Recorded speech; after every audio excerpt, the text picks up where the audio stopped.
A dusty wind swept across the Montana territory as Rosalie Montgomery clutched her ragged shawl tighter around her shoulders, watching the last remnants of her life go up in flames.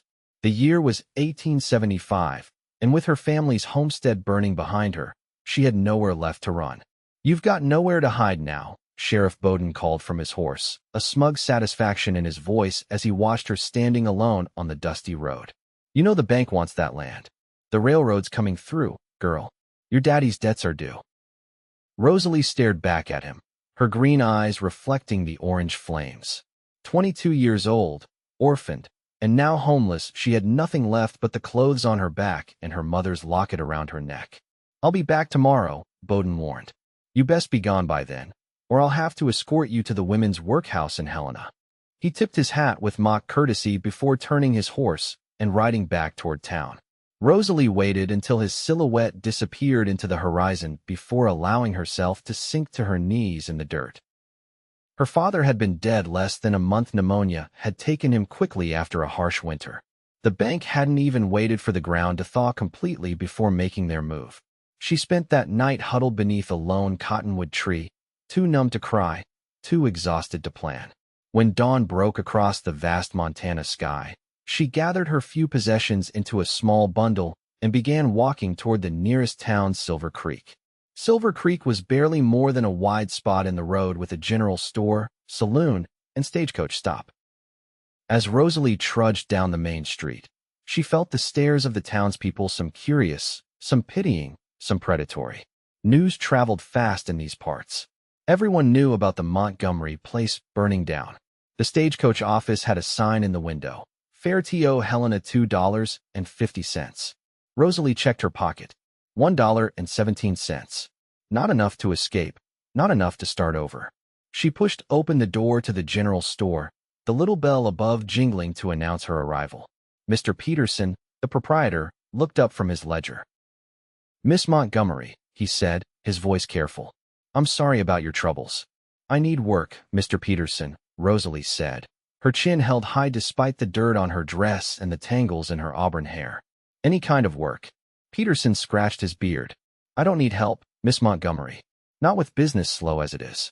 His eyes darted to the window, where Sheriff Bowden could be seen riding into town.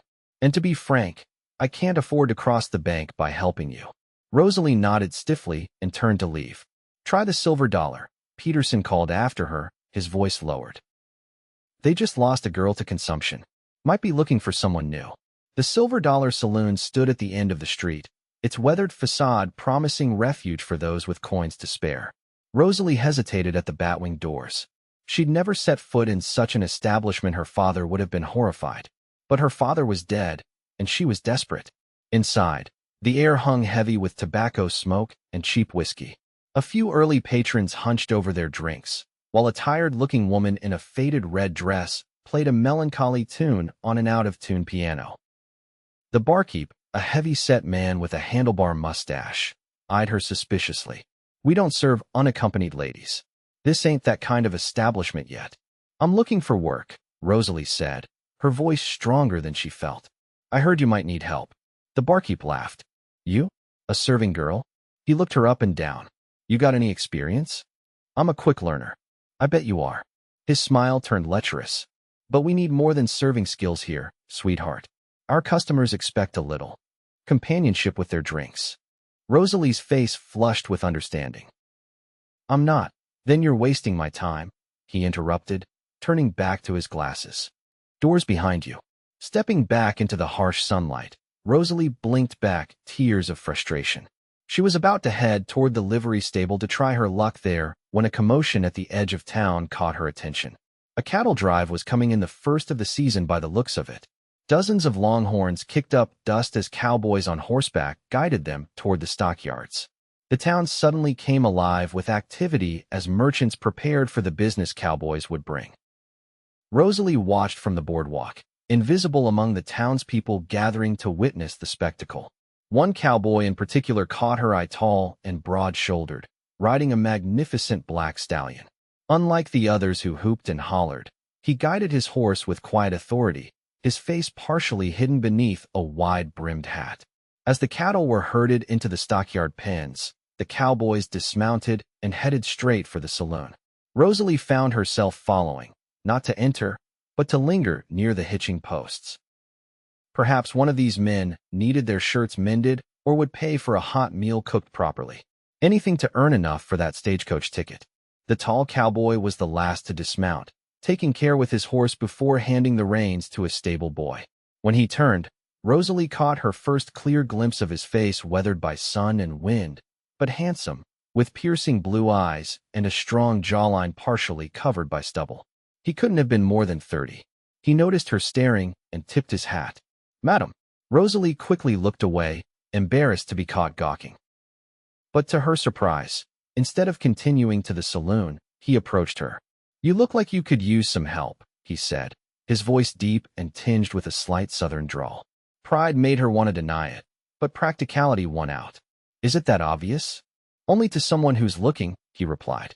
He extended his hand. "Xavier Blackwood." "Rosalie Montgomery." She hesitated before taking his hand, noticing the calluses that spoke of hard work. "You're the Montgomery girl," he said, recognition flashing in his eyes. "Heard about your place while watering the herd upstream."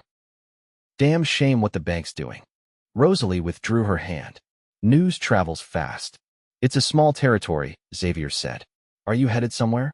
"Anywhere that'll have me," she admitted. "I just need work to earn passage out of here." Xavier studied her for a moment. "Our cook quit 2 days into the drive. Couldn't handle the trail life. We've been eating burnt beans and tough biscuits ever since." He gestured to the cattle. "We're delivering these to Fort Benton, another week's ride north. Pays fair, and you'd have protection of the whole outfit." Rosalie blinked in surprise. "You're offering me a job? As a trail cook? For a cattle drive?" "Can you cook?" he asked simply. "Yes, but I'm a woman." Xavier shrugged. "Beans don't care who cooks them, long as they taste good. And the boys are too hungry to complain." His expression softened. "It's honest work, Miss Montgomery. And it gets you out of town before that sheriff comes looking for you again." As if summoned by mention of his name, Sheriff Bowden emerged from the jailhouse across the street. His eyes narrowed when he spotted Rosalie. "I'll take it," she said quickly. Xavier nodded. "We leave at first light." He reached into his pocket and pulled out a few coins. "Advance on your wages. Get what supplies you need from the general store. I'll tell Peterson to put the rest on our account." Before she could thank him, Xavier was striding toward the sheriff, intercepting the man before he could reach Rosalie.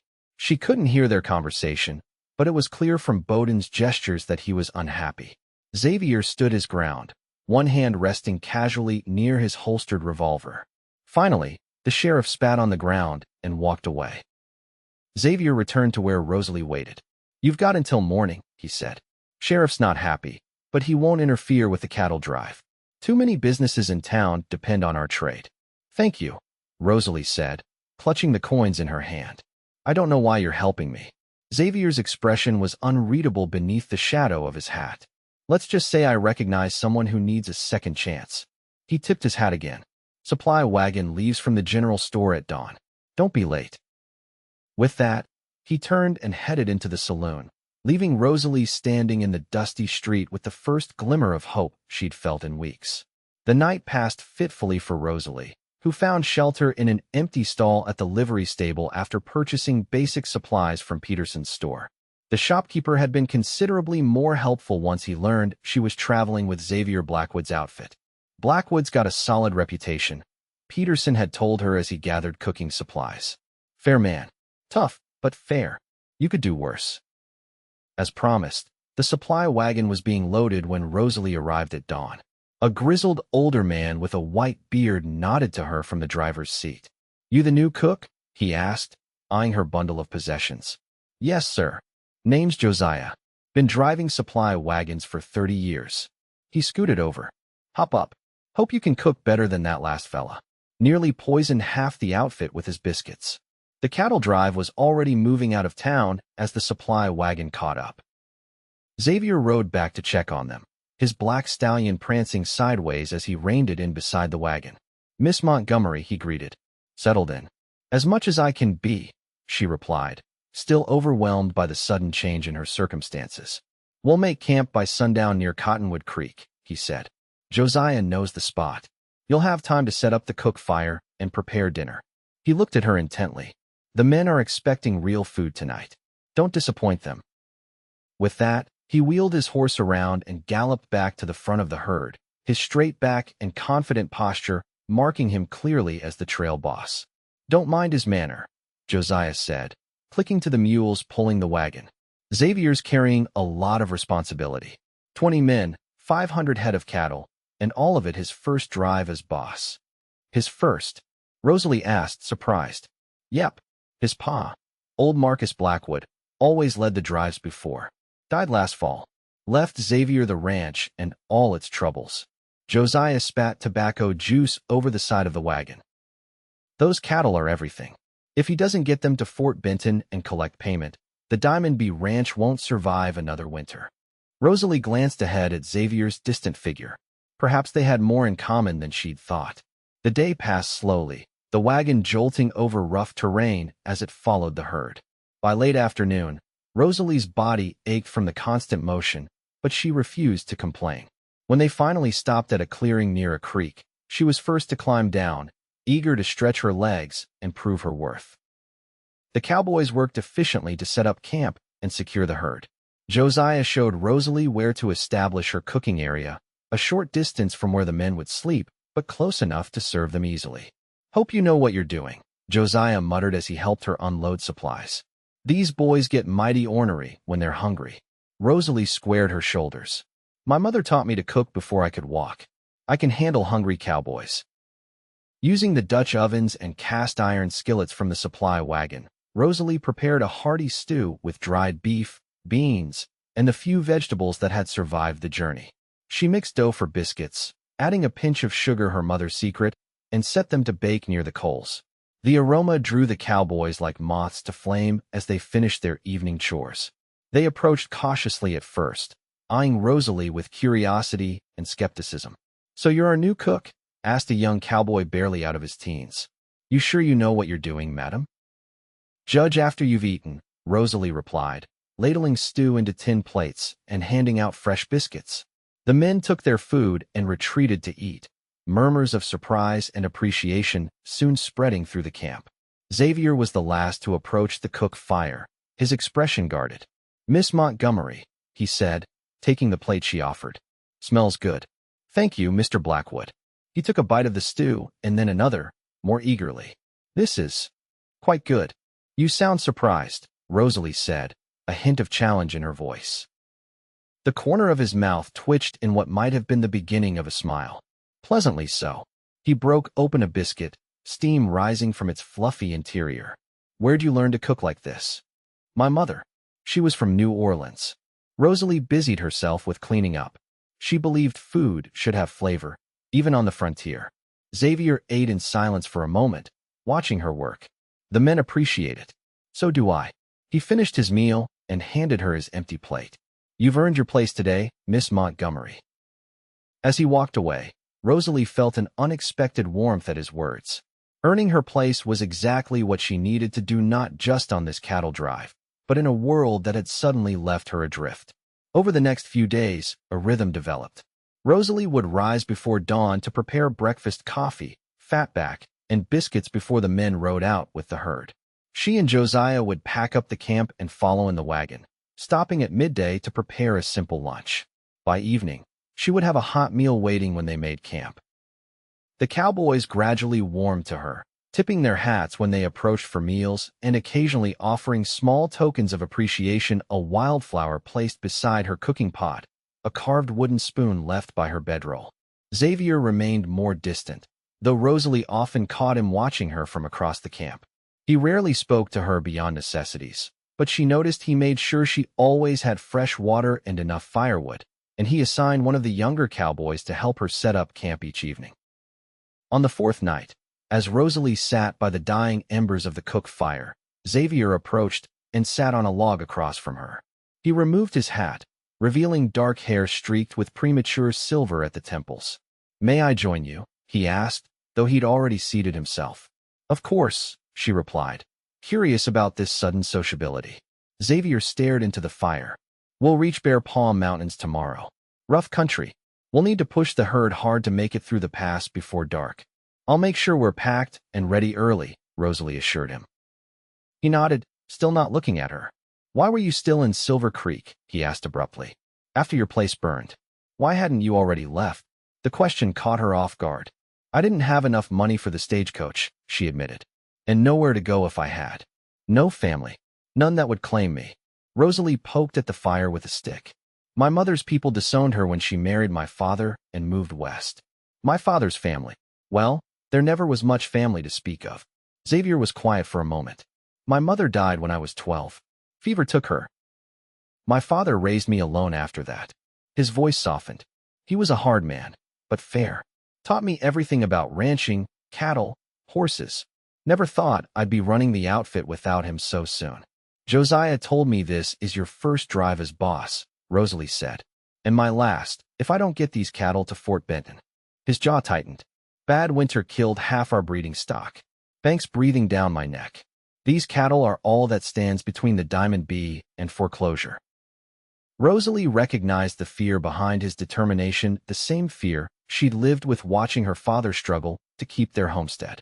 You'll make it, she said with conviction. The herd looks strong, and your men respect you. Xavier finally looked at her, surprise in his blue eyes. You sound certain. I recognize determination when I see it.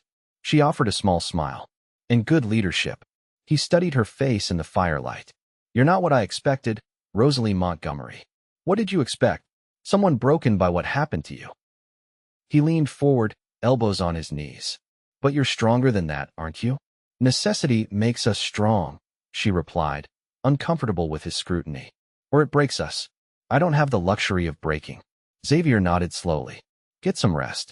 Tomorrow will be a long day. He stood and replaced his hat. And Rosalie? Thank you for the conversation. It's been a while since I've had one that wasn't about cattle or weather.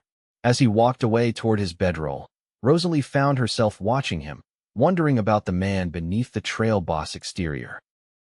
For the first time since her father's death, she'd found herself thinking about something other than mere survival. The next day brought the challenges Xavier had predicted. The terrain grew steeper as they approached the mountains, and the cattle grew restless, sensing the change. By mid-morning, dark clouds gathered overhead, promising rain. Storms coming, Josiah muttered as they followed the herd. Bad timing.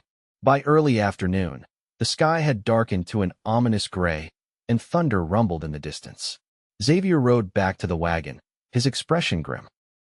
We need to get through the pass before that storm hits, he called. Can you keep up if we push faster? Josiah nodded. Done it before. Miss Montgomery, secure everything in the wagon. It's going to get rough. Xavier's eyes met hers briefly. Be careful. The cattle drive picked up pace, the cowboys pushing the herd harder toward the mountain pass. The wagon bounced violently over the increasingly rocky terrain, forcing Rosalie to hold tight to the seat. They were halfway through the narrow pass when the storm broke. Rain poured down in sheets, turning the ground treacherous. Lightning flashed across the sky, followed immediately by a deafening crack of thunder. The cattle panicked. Rosalie watched in horror as the herd began to scatter, breaking formation despite the cowboys' desperate efforts to contain them. Through the curtain of rain, she saw Xavier on his black stallion, racing to head off a group of steers veering toward a steep ravine. Hold on, Josiah shouted as he fought to control the mules pulling the wagon. The wheels slid in the mud, tipping dangerously close to the edge of the trail. A blinding flash of lightning struck a tree directly ahead of them. The mules reared in terror as the tree crashed across the path. Josiah yanked hard on the reins, but the wagon was already sliding sideways in the mud. Rosalie felt herself thrown from the seat as the wagon tipped. She hit the ground hard, rolling several times before coming to a stop at the edge of a drop-off. Pain shot through her left arm, and she gasped for breath, the wind knocked out of her. Through rain-blurred vision, she saw the wagon lying on its side, supplies scattered across the muddy trail. Josiah was still in the driver's seat, slumped over unconscious, blood trickling from a gash on his forehead. Ignoring her own pain, Rosalie dragged herself to her feet and staggered toward the overturned wagon. The mules were still hitched, struggling and panicking. She had to get to Josiah before they pulled the wagon and him over the edge. Her fingers had just grasped Josiah's coat when she heard hoofbeats approaching rapidly. Xavier appeared through the rain, leaping from his horse before it had fully stopped. "Rosalie!" he shouted, genuine fear in his voice as he raced toward them. "Help me with Josiah," she called back, still trying to pull the older man from the wagon. Xavier reached them in seconds, his strong arms lifting Josiah easily from the wreckage. Together, they dragged him to relative safety beneath an overhanging rock. Xavier quickly checked Josiah's wound. "He's breathing steady. Head wounds not too deep." He turned to Rosalie, his hands gently grasping her shoulders. "Are you hurt?" "My arm," she admitted, the adrenaline fading enough for the pain to register fully. "I think it might be broken." Xavier carefully examined her arm, his touch surprisingly gentle for such calloused hands. "Not broken, but badly bruised. We need to bind it." He tore a strip from his own shirt and fashioned a sling. "This will have to do until we can make proper camp." As he tied the makeshift sling, his face inches from hers, Rosalie became acutely aware of how close they were standing. Rain dripped from his hat brim, and his blue eyes were dark with concern. For a moment, neither moved. "Boss!" A shout broke the spell as one of the cowboys rode up. "We've got most of the herd contained, but we lost about 20 head down the ravine. Can't get to them in this weather." Xavier's jaw tightened, but he nodded. "Make camp in that clearing we passed half a mile back. Get the rest of the herd secured." He glanced at the overturned wagon. "And send 2 men back here with horses. We've got injured." As the cowboy rode off, Xavier turned back to Rosalie. "Think you can ride?" She nodded, though she wasn't entirely sure. She'd ridden plenty on her family's homestead, but never injured, never in a storm like this. "Josiah needs medical attention," she said, glancing at the unconscious man. "I'll manage." Xavier studied her face, then nodded. "That's what I thought you'd say." Something like admiration flickered in his eyes. "You're made of stronger stuff than most, Rosalie Montgomery." The storm raged through the night, forcing the cattle drive to remain camped in the small clearing. With the cook wagon damaged, Rosalie did her best to prepare a meal using salvaged supplies and what the cowboys could hunt nearby. Her injured arm made everything more difficult, but she refused offers of help. These men needed to eat, and providing that was her job. Xavier stayed busy throughout the evening, checking on the herd, reassigning night watch shifts, and tending to Josiah, who had regained consciousness but remained dazed and in pain. Only after everyone else had been seen did Xavier finally approach the fire where Rosalie sat, exhaustion evident in the slump of her shoulders. "You should rest," he said, settling beside her. "Your arm won't heal if you keep pushing yourself." "I'm fine," she insisted, though the throbbing pain suggested otherwise. "Stubborn woman," Xavier muttered, but there was no malice in his tone. He handed her a small flask. "Whiskey, for the pain." Rosalie hesitated, then took a small sip, wincing as the liquor burned down her throat. "Thank you." They sat in companionable silence for a few minutes, listening to the rain pattering on the canvas tarp stretched above them. The rest of the camp had settled for the night, only the occasional low of cattle or snore of a cowboy breaking the quiet. "We lost 23 head," Xavier said finally, staring into the fire. "Not counting the 2 we'll butcher tomorrow that got injured in the stampede." "I'm sorry," Rosalie said softly. He shrugged, but she could see the tension in his shoulders. "Could have been worse. No men died. The wagon can be repaired." His eyes found hers in the firelight. "And you're safe." The way he said it, as though her safety was somehow equally important to the herd's, made something flutter in Rosalie's chest. "What will you do after Fort Benton?" she asked, changing the subject. "Head back to the Diamond B. Start rebuilding the breeding stock if I have enough money left after paying the hands and the bank." He took the flask back and took a long swallow. "What about you? Where will you go after we reach Fort Benton?" The question hung between them, and Rosalie realized she hadn't thought that far ahead. She'd been focused solely on getting away from Silver Creek, away from Sheriff Bowden and the bank's threats. "I don't know," she admitted. "Find work somewhere, I suppose. A town where nobody knows me. Start fresh. Something like that." She stared into the flames. "Though sometimes I wonder if that's possible. Starting fresh." Xavier was quiet for a moment. "My father used to say the West was made for second chances. New territories, new beginnings. Is that what the Diamond Bee is for you?" A second chance. A shadow crossed his face. More like a last chance. I left home at 17, had a falling out with my father. Rode with some rough outfits. Did things I'm not proud of. He looked down at his hands. Came back 5 years later to find my father ill, the ranch struggling. Promised him I'd keep it going. And you will, Rosalie said with conviction. Xavier looked at her with surprise. You sound certain again. I am. She met his gaze steadily. You didn't abandon your men today when the storm hit. You didn't leave Josiah and me when the wagon crashed. You won't abandon your promise either. Something shifted in Xavier's expression, a softening around his eyes, a tension releasing in his jaw. Get some rest, Rosalie, he said finally, his voice gentler than she'd ever heard it.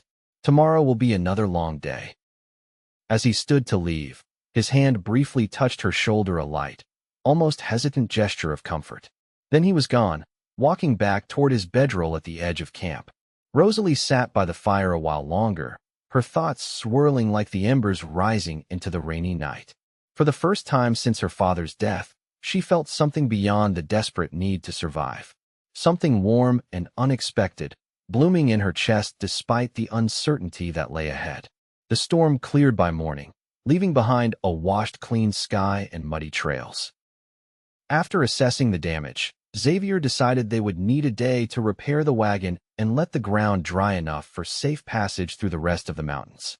While the cowboys worked on the wagon and tended the herd, Rosalie took the opportunity to wash clothes in the nearby stream, both hers and some of the men's shirts they'd gratefully handed over when they learned of her intentions.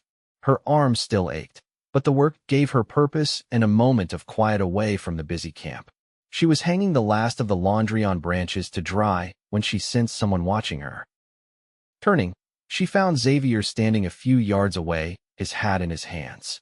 Didn't mean to startle you, he said, approaching slowly. Wanted to check how your arm is healing. Better today, she replied, flexing it carefully to demonstrate. Still sore, but I can use it. He nodded, seeming relieved. Good. That's good. He glanced at the laundry drying in the sunlight. The men are mighty appreciative of clean shirts. Been a while for most of them. It's the least I could do, considering how you all helped me after the accident. Xavier's expression grew serious. About that I wanted to apologize.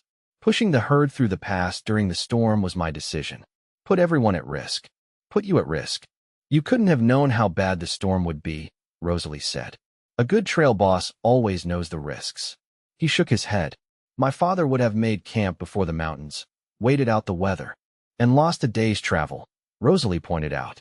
You made the decision you thought was right. Xavier studied her face. You're defending me.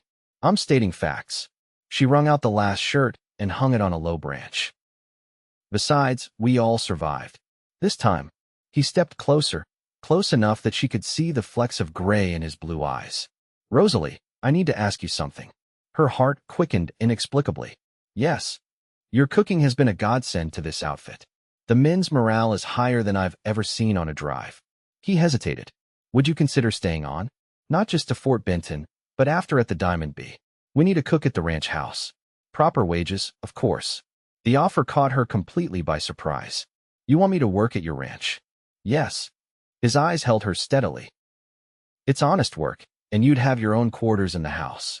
Safer than trying your luck in some strange town. Rosalie's mind raced with the possibilities.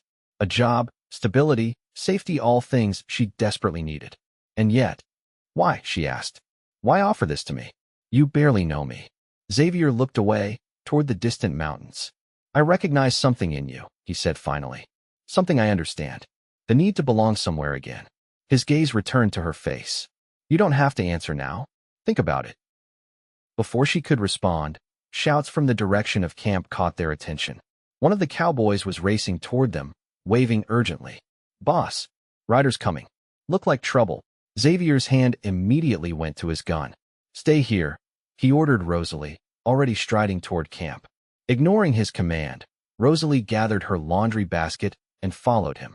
By the time they reached camp, 5 riders had already arrived, rough-looking men with dust-covered clothes and hard eyes. Their leader, a scar-faced man with a red beard, sat casually on his horse, smiling without warmth at Xavier. Well, if it ain't Xavier Blackwood, the man drawled. all grown up and leading his own drive. Reese Tucker, Xavier replied, his voice cold. Didn't expect to see you this far north. Times change. Tucker's eyes drifted over the camp, lingering on Rosalie. Got yourself a woman cook? Moving up in the world, Blackwood. Xavier subtly shifted to block Tucker's view of Rosalie. What do you want, Tucker? Just being neighborly. Tucker grinned, revealing a gold tooth. Heard there was a stampede yesterday. Thought maybe you lost some cattle. We found about 20 head wandering the ravine. Thought they might be yours. Xavier's posture stiffened. They are. Where are they? Safe with my boys. Tucker examined his dirty fingernails. Thing is, rounding up strays is hard work. Dangerous, too, in that ravine. Seems only fair we get compensated for our troubles. How much? Xavier asked, his voice tight. Oh, I'd say those cattle are worth about $500. Tucker's smile widened at Xavier's shocked expression. Or we could just keep them. Your choice. Rosalie saw the muscles in Xavier's jaw working as he fought to control his temper. $500 was an outrageous sum, probably half of what he'd make on the entire herd in Fort Benton. That's robbery, Tucker, and you know it, Xavier said evenly. Tucker shrugged. Call it what you want. But those are our terms. His eyes drifted to Rosalie again. Unless you want to offer alternative payment. The suggestive tone made Rosalie's skin crawl, but before she could react, Xavier had drawn his revolver and aimed it squarely at Tucker's chest. You and your men ride out now, Xavier said, his voice deadly quiet, or I'll put a bullet through that worthless heart of yours. The other cowboys of the Diamond B had moved into position, hands hovering near their weapons. Tucker's men tensed, but their leader just laughed. Still the hothead, Blackwood? Tucker raised his hands in mock surrender. No need for bloodshed. We'll go. He reined his horse around. But think on my offer. We'll be camped at Beaver Creek, just past the northern ridge.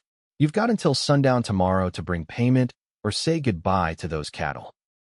As Tucker and his men rode away, Xavier holstered his gun, his face dark with fury. Who was that? Rosalie asked, coming to stand beside him. Cattle thief, among other things, Xavier replied grimly. We rode together years ago, before I came home to the Diamond B. He leads a gang now, rustling, robbery, whatever pays. He's bluffing about the cattle, one of the older cowboys suggested. Probably doesn't have them at all. Xavier shook his head. Tucker's many things, but he doesn't bluff. If he says he has 20 head, then he does. He turned to his men. Finish the wagon repairs. We move out at first light. What about Tucker's demand? The cowboy asked. I'll handle it, Xavier said firmly. Just get everything ready to move. As the men dispersed to their tasks, Rosalie followed Xavier to the edge of camp. You can't seriously be considering paying him. I don't have much choice. Xavier ran a hand through his hair in frustration. Those cattle represent the difference between the Diamond B surviving or failing. But $500? That's extortion. Yes, it is. His eyes met hers, hard with determination. Which is why I'm not paying it. Rosalie felt a chill at his tone. What are you going to do? Get my cattle back. Xavier's expression softened slightly at the worry on her face. Don't concern yourself with this, Rosalie. It's not your problem. It became my problem when he looked at me like I was payment, she retorted. A muscle twitched in Xavier's jaw. That won't happen. I promise you. He glanced toward the direction Tucker had ridden. I need to make plans with the men. Stay close to camp tonight. As Xavier walked away, Rosalie stood watching him, torn between admiration for his determination and fear of what confronting Tucker might mean. She had no doubt Xavier would protect his herd at any cost. She just hoped that cost wouldn't be his life. That evening, after serving a simple dinner of beans and cornbread, Rosalie sat outside her small tent, unable to sleep despite her exhaustion. The camp was quiet except for the soft lowing of cattle and the murmur of voices from where Xavier sat with 3 of his most trusted cowboys, planning tomorrow's confrontation with Tucker. A shadow fell across her, and she looked up to find Xavier standing there, his face grave in the moonlight. May I? He asked, gesturing to the ground beside her. She nodded, and he lowered himself to sit next to her, close enough that she could feel the warmth radiating from his body in the cool night air. Couldn't sleep? He asked. Too much on my mind, she admitted. The offer still stands, Xavier said after a moment. To work at the Diamond B after Fort Benton. Rosalie glanced at him. If there still is a diamond bee. After Tucker. A ghost of a smile touched his lips. Have a little faith, Rosalie Montgomery. It's not a matter of faith. It's concern. She turned to face him fully. What you're planning going after Tucker, it's dangerous. I've faced worse odds. That doesn't make me feel better. The words came out more emotionally than she'd intended, and Rosalie looked away, embarrassed by her own vehemence. Xavier was silent for a long moment. When he spoke again, his voice was softer. Why do you care what happens to me, Rosalie? The question hung between them, demanding an honesty she wasn't sure she was ready to give. But in the silver moonlight, with the vast Montana wilderness surrounding them, pretense seemed pointless. Because you're the first person in a long time who's treated me like I matter, she said simply. The first person who saw me as something more than just poor John Montgomery's daughter, or another piece of property to be claimed. She met his gaze steadily. And because I think, under different circumstances, we might have. She trailed off, unable to finish the thought. Xavier's hand found hers in the darkness, his calloused fingers interlacing with her smaller ones. Might have what? He asked, his voice barely above a whisper. Rosalie's heart pounded in her chest.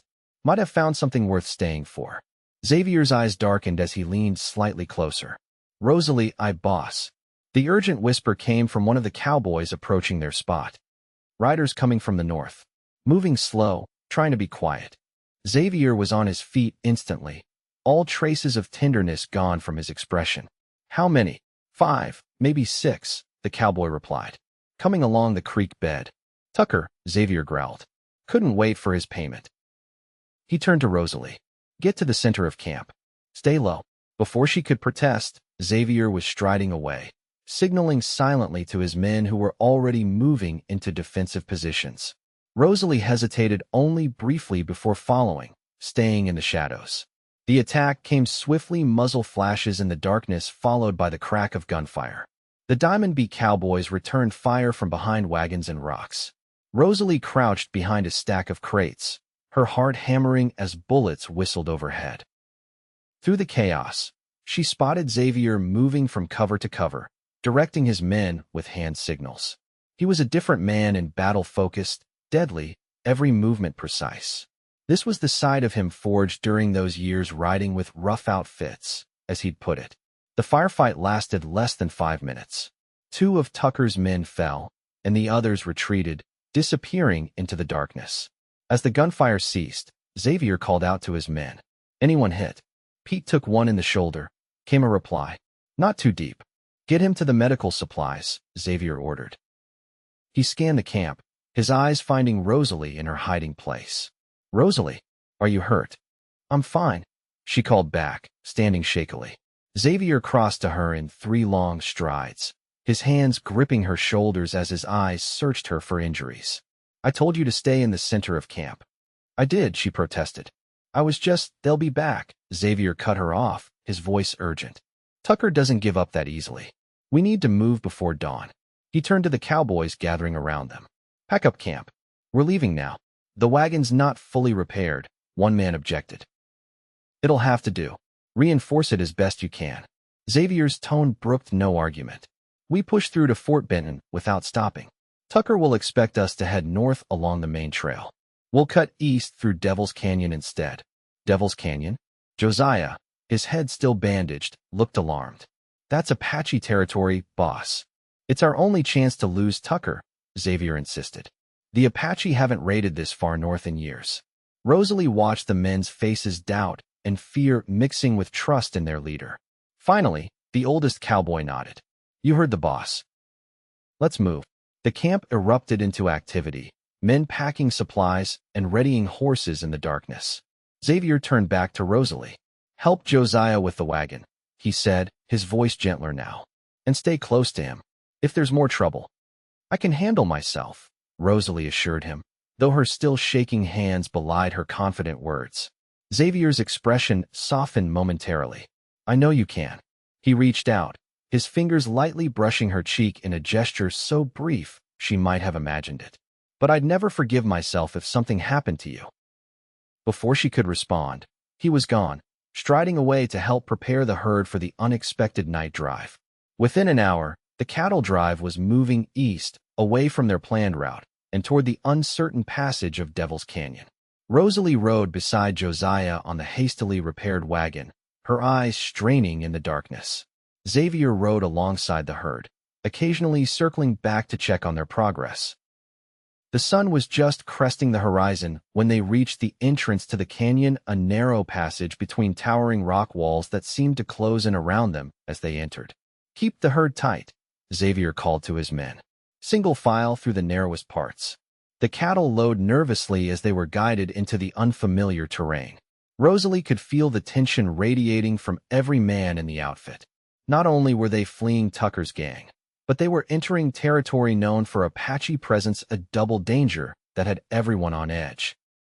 They traveled through the morning, the canyon walls providing shade from the climbing sun, but also creating an oppressive feeling of confinement. By midday, they'd reached a wider section where a small stream trickled between rocks, providing welcome water for the thirsty herd. Xavier called a brief halt to rest the animals. As the cowboys watered the cattle in shifts, he rode back to the wagon where Rosalie was stretching her stiff muscles. "How are you holding up?" he asked, dismounting to stand beside her. "Better than the wagon," she replied, gesturing to the creaking wheels. "It won't last much longer on this terrain." Xavier frowned, examining the damaged axle. "We'll reinforce it again when we stop for the night. If it holds until then, we should be clear of the canyon and Tucker's gang." "And the Apache?" Rosalie couldn't help asking. "We've seen no sign of them," Xavier said, though his eyes scanned the canyon rim above them. "With luck, we'll pass through unnoticed." Luck, it seemed, was not on their side. They had just resumed their journey when one of the cowboys at the rear of the herd rode up urgently. "Riders following us, boss," he reported, breathing hard. "Not Tucker's men. These are on Mustangs, moving fast." Xavier's expression darkened. "Apache scouts," he said grimly. "How many?" "3 that I saw." Xavier turned to the men nearby. "No one fires unless I give the order. Understand? We're on their land, we show respect." The cowboys nodded solemnly, though Rosalie could see fear in their eyes. Xavier rode back to the rear of the herd, leaving her with Josiah on the wagon. "Should we be worried?" she asked the older man. Josiah's weathered face was solemn. "Apache don't take kindly to trespassers, but they're fair in their way. If we don't threaten them, there's a chance they'll let us pass." An hour later, Xavier rode up beside the wagon again. "They're still following," he said quietly, "but they haven't approached or signaled for us to stop." "What does that mean?" Rosalie asked. "Could mean anything," Xavier admitted. "They might be waiting for us to leave their territory, or waiting for reinforcements." As the day wore on, the tension grew. The Apache scouts remained visible but distant, shadowing the cattle drive through the winding canyon. By late afternoon, the canyon began to widen, the walls gradually lowering as they approached the northern exit. "We'll make camp there," Xavier said, pointing to a flat area ahead where the canyon opened into a broader valley. "Post extra guards tonight." They had just begun to set up camp when the Apache scouts finally made their move. Riding down from a ridge, they approached the cattle drive, 3 warriors on painted Mustangs, their faces impassive as they stopped a short distance from where Xavier waited. The lead warrior, distinguished by the eagle feathers in his hair, spoke in English. "You bring many cattle through our hunting grounds." "What?" Xavier stepped forward, his posture respectful but not submissive. "We seek only passage," he replied. "We're being pursued by bad men who would steal our cattle. We meant no disrespect by crossing your land." The warrior studied Xavier, then let his gaze sweep over the cattle and the cowboys standing tensely nearby. His eyes lingered on Rosalie, the only woman in the group. "You have woman with you," he observed. "She is your wife?" Xavier hesitated only briefly. "Yes," he lied smoothly. "She is." Rosalie felt her cheeks warm but kept her expression neutral, understanding that Xavier was trying to protect her status. The warrior nodded thoughtfully. "I am running elk. These are my hunting grounds." He gestured to the valley beyond. "Bad men follow you. We have seen them." 6 riders, coming fast. Xavier's hand tightened on his gun belt. "Tucker," he muttered. Running elk pointed to a pass in the distance. "Go that way before sunrise. It leads to the northern plains. We will delay those who follow you." Xavier looked surprised. "Why would you help us?" "The men who follow you have killed our people before," Running Elk said simply. They are enemies to us all. His eyes narrowed. But when the sun rises, all whites must be gone from our land. This is the only warning. Xavier nodded. You have my word. We'll be gone by dawn. He reached into his saddlebag and pulled out a package wrapped in oilcloth. Tobacco, as thanks for your guidance. Running Elk accepted the gift with a nod, then turned his horse. With a final look at the cattle drive, the three Apache warriors rode away, disappearing into the gathering dusk. The camp was unusually quiet that evening. The cowboys ate their meals quickly, eyes constantly scanning the surrounding terrain. Xavier doubled the night watch, posting men at both the canyon entrance and the pass Running Elk had indicated. As Rosalie cleaned up after the meal, Xavier approached her. I apologize for the deception, he said quietly, claiming you as my wife. I understand why you did it, she replied, avoiding his gaze. It was safer that way. Still, I shouldn't have spoken for you. He hesitated. Are you angry? Rosalie looked up at him then, surprised by the genuine concern in his voice. No, she said honestly. I'm not angry. Relief flickered across his features. Good. That's good. He glanced toward the canyon, where Tucker's men would soon appear. We leave before first light. Try to get some rest. As he turned to go, Rosalie called after him. Xavier. When he looked back, she added softly, Be careful tonight. A ghost of a smile touched his lips. Always am. True to Running Elk's word, sounds of conflict echoed from the canyon shortly after midnight, distant gunfire and shouts that woke the camp. Xavier quickly organized the men, getting the herd moving toward the northern pass while it was still dark. Tucker's men met the Apache, Josiah observed as they followed the herd. Bet they weren't expecting that. By dawn, they had cleared the pass and emerged onto the rolling plains beyond. Fort Benton lay just 2 days' ride to the north, and there was no sign of pursuit. Xavier rode the length of the column, checking on his men and cattle. When he reached the wagon, his face showed the first real relief Rosalie had seen since Tucker's appearance. We lost them, he confirmed, and the herd is intact. We'll make Fort Benton by tomorrow evening if we push on. What about Tucker? Rosalie asked. Xavier's expression darkened. If he survived the Apache, he'll think twice before following us onto the open plains. Too many army patrols near Fort Benton. He studied her face in the morning light. You look tired. I am, she admitted. But I'll manage. His eyes softened.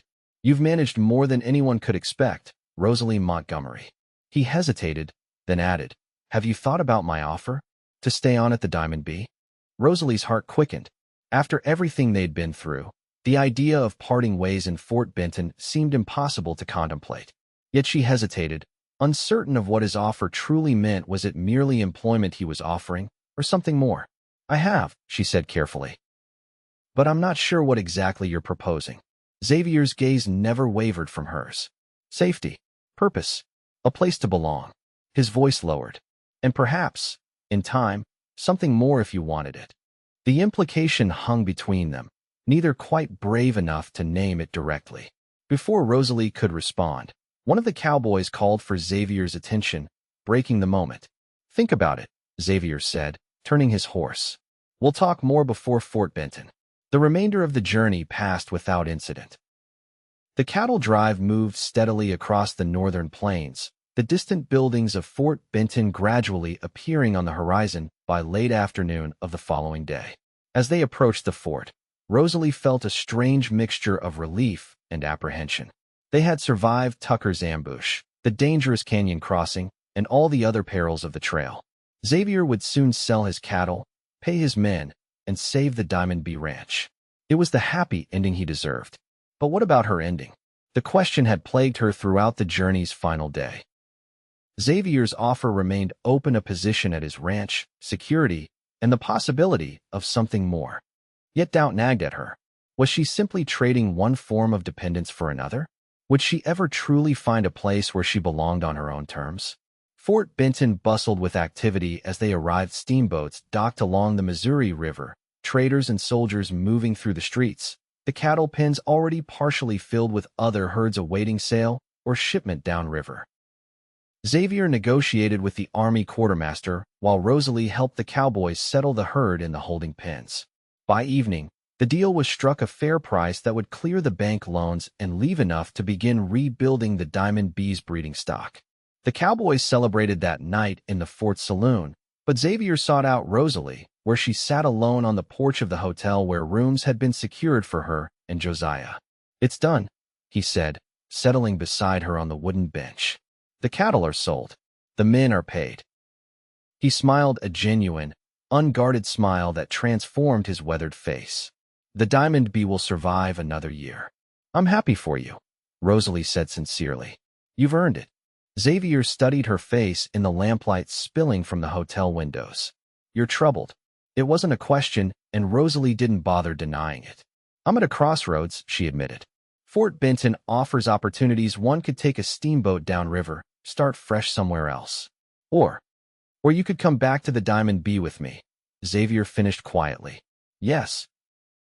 Xavier took her hand gently, his thumb tracing circles on her palm. "What's holding you back, Rosalie? Is it me? Have I presumed too much?" "No," she said quickly. "It's not you. It's—" She struggled to find the words. "All my life, I've belonged to someone or somewhere else. My father's daughter. The Montgomery homestead. Even on the trail, I was just the cook." She looked up at him, vulnerability in her eyes. "I don't know who I am outside of those things. I don't know where I belong." Understanding dawned in Xavier's expression.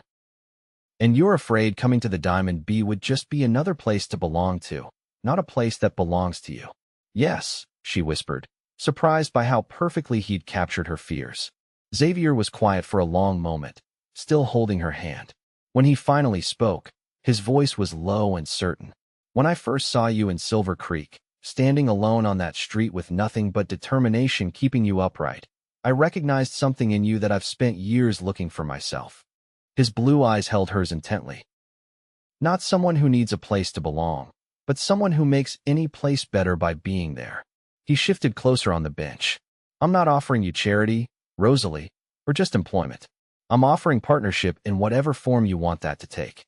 His voice softened further. "The Diamond B needs you, yes. But more than that, I need you. Not to complete me or fix me, but to stand beside me as we build something together." Rosalie's heart pounded in her chest. "Xavier, you don't have to answer now," he said quickly. "We leave for the ranch tomorrow. Take the night to decide. If you want to stay here, I'll understand. I'll make sure you have enough money to start wherever you choose." He stood, releasing her hand reluctantly. "But know this, whether you come to the Diamond B or not, you've already changed it. Changed me." With that, he tipped his hat and walked away, leaving Rosalie alone with her thoughts. She stayed on that porch long into the night, watching the stars wheel overhead and listening to the distant sounds of the fort gradually quieting. The Missouri River flowed just beyond, offering passage to St. Louis and beyond, cities where a woman could lose herself, reinvent herself, belong to no one. Yet as she contemplated that path, Rosalie realized something profound. The feeling of not belonging anywhere wasn't about physical place, it was about connection. About finding people who saw you truly and valued what they saw. Xavier had seen her not as a possession or an employee, but as an equal, as someone worthy of partnership. The realization brought tears to her eyes. By dawn, her decision was made. The Diamond B outfit prepared to leave Fort Benton as the sun crested the eastern horizon. The Cowboys, slightly hungover but in good spirits, loaded the supply wagon and readied their horses for the journey home. Xavier stood checking the cinch on his black stallion, his back to the hotel. "Room for one more?" Rosalie's voice made him turn sharply. She stood a few feet away, her small bundle of possessions in her arms, her auburn hair catching the morning light. Xavier's face remained carefully neutral, though his eyes betrayed his hope. "There's always room," he said evenly. "If you're certain." Rosalie stepped closer. "I'm not certain of much," she admitted. "Except that running away has never helped me find what I'm looking for." She met his gaze directly. "Maybe belonging isn't something you find. Maybe it's something you build." A slow smile spread across Xavier's face, the kind of smile that starts in the eyes and transforms the whole countenance. He reached for her bundle, his fingers brushing hers as he took it. "The Diamond B is a 3-week ride south and west," he warned. "Rough country." "I've handled rough country before," Rosalie replied with a small smile of her own. Xavier secured her bundle to his saddle, then turned back to her. I should warn you, the ranch house needs work. The roof leaks when it rains, the porch steps are rotting, and the kitchen hasn't been properly used in years. Sounds like a challenge. It is. His expression grew serious. But whatever we build there, we build together. As equals. He held out his hand to her. Partners. Rosalie placed her hand in his, feeling the strength and warmth of his grip. Partners, she agreed. The journey back to the Diamond Bee was arduous, but filled with a different energy than the drive to Fort Benton had been. Without the pressure of the cattle or the threat of Tucker's gang, Xavier and Rosalie found time to talk around evening campfires and during long days on the trail. He told her about his childhood on the ranch, his difficult relationship with his father, and the years he'd spent riding with outlaws before finding his way home. She shared stories of her mother's New Orleans upbringing, her father's dreams for their homestead, and her own hopes for the future. Each night, they sat a little closer. Each day, their glances held a little longer. By the time they crossed into Diamond Bee territory, something profound had changed between them, a partnership evolving into something deeper. The ranch came into view on a clear autumn afternoon, a sprawling main house nestled in a valley with bunkhouses, barns, and corrals spread around it. A creek ran along one side, cottonwoods providing shade. The buildings showed signs of neglect, just as Xavier had warned, but Rosalie could see the potential beneath. It's beautiful, she said honestly as they rode up to the main house. Xavier looked at her with surprise. It's run down. It has good bones, she insisted. And that view. She gestured to the mountains rising in the distance. Who could ask for more? Something in Xavier's expression softened as he looked at her. Who indeed? That evening, after the Cowboys had settled into the bunkhouse and Xavier had shown Rosalie to her room in the main house, they stood together on the creaking porch, watching the sunset paint the sky in brilliant oranges and pinks. I have something for you, Xavier said, reaching into his pocket. He pulled out a small brass key. To the house. It's yours now, too. Rosalie took the key, feeling its weight in her palm, symbolic of so much more than just access to a building. Thank you. Xavier leaned against the porch railing, studying her face in the fading light. Having second thoughts? No, she said truthfully, but it's still a little overwhelming. All of this. She gestured to the vast ranch surrounding them. Too much. Rosalie shook her head. Just different. I've never had so much space before. So many possibilities. Xavier moved closer, his hand finding hers on the railing. We'll figure it out together. One day at a time. The weeks that followed settled into a rhythm. Rosalie transformed the neglected ranch house into a home again, cleaning, organizing, and making small improvements wherever possible. Xavier worked with his men to prepare the ranch for winter, mending fences and ensuring the reduced herd was properly tended. In the evenings, they would sit before the fireplace, planning for the ranch's future. Xavier teaching Rosalie about cattle breeding and range management, while she shared ideas for expanding the garden and perhaps even adding chickens and dairy cows to make the ranch more self-sufficient. Their partnership deepened with each passing day, though both were careful not to rush the fragile thing growing between them. There were moments, hands touching over coffee cups, lingering glances across the dinner table, conversations that lasted deep into the night that hinted at more, but neither seemed ready to cross that final threshold. The first snow of winter came early that year, a gentle dusting that transformed the Diamond Bee into a wonderland of white. Rosalie stood at the kitchen window, watching the flakes drift down, when Xavier entered with an armload of firewood. Beautiful, isn't it? He said, setting the wood beside the cook stove. First snow always makes everything look new again. A clean slate, Rosalie agreed, turning to face him. She hesitated, then added, I've been thinking about something. Xavier dusted his hands on his pants. What's that? When we met running elk in the canyon, you told him I was your wife. She kept her voice carefully neutral. It was a necessary deception then, but, Xavier prompted when she trailed off. Rosalie took a deep breath. But I wonder if someday it might not be a deception at all. Xavier went very still, his blue eyes searching hers. Rosalie Montgomery, are you proposing to me? A smile tugged at the corner of his mouth. I'm proposing the possibility, she clarified, her cheeks warming. Someday, when we're both ready. Xavier crossed the kitchen in 2 strides, stopping just short of touching her. And if I said I'm ready now? Rosalie's heart skipped. Are you? Instead of answering, Xavier gently cupped her face in his hands and lowered his lips to hers. The kiss was tender at first, almost hesitant, but deepened as Rosalie's arms went around his neck, drawing him closer. When they finally parted, both breathless, Xavier rested his forehead against hers. I've wanted to do that since Fort Benton, he confessed. Why didn't you? Rosalie asked, her fingers playing with the hair at the nape of his neck. Because I needed you to be sure. His thumbs stroked her cheeks gently. Sure about me, about the ranch, about everything. And now, Xavier smiled that rare, full smile that transformed his entire face. Now I'm hoping you'll let me court you properly, Rosalie Montgomery. Not as my cook or my partner, but as the woman I've fallen in love with. The words sent a warm flush through Rosalie's entire body. I think I'd like that very much, she whispered. Good. He kissed her again, briefly but with promise. Because I plan to convince you that you belong right here with me, for as long as it takes. Rosalie smiled against his lips. I'm already convinced, she admitted. I belong right here. As winter settled over the Diamond B Ranch, Rosalie and Xavier's courtship blossomed like spring flowers beneath the snow. They worked side by side during the days, she managing the household and starting preparations for spring planting, he tending to the cattle and training horses in the barn when the weather was too harsh for outside work. Their evenings were filled with conversation, laughter, and increasingly tender moments. Xavier proved himself an attentive suitor, finding small ways to court Rosalie, even while snowbound on the ranch wildflower seeds ordered by mail for her future garden. A rocking chair he carved himself for the porch, old books discovered in the attic that she might enjoy. Christmas came with a celebration that brought together the entire ranch. The cowboys from the bunkhouse joined them in the main house for a feast Rosalie spent days preparing.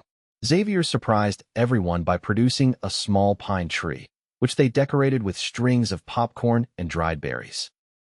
I have something for you, Xavier said quietly to Rosalie that night after the men had returned to the bunkhouse, leaving them alone before the dying fire.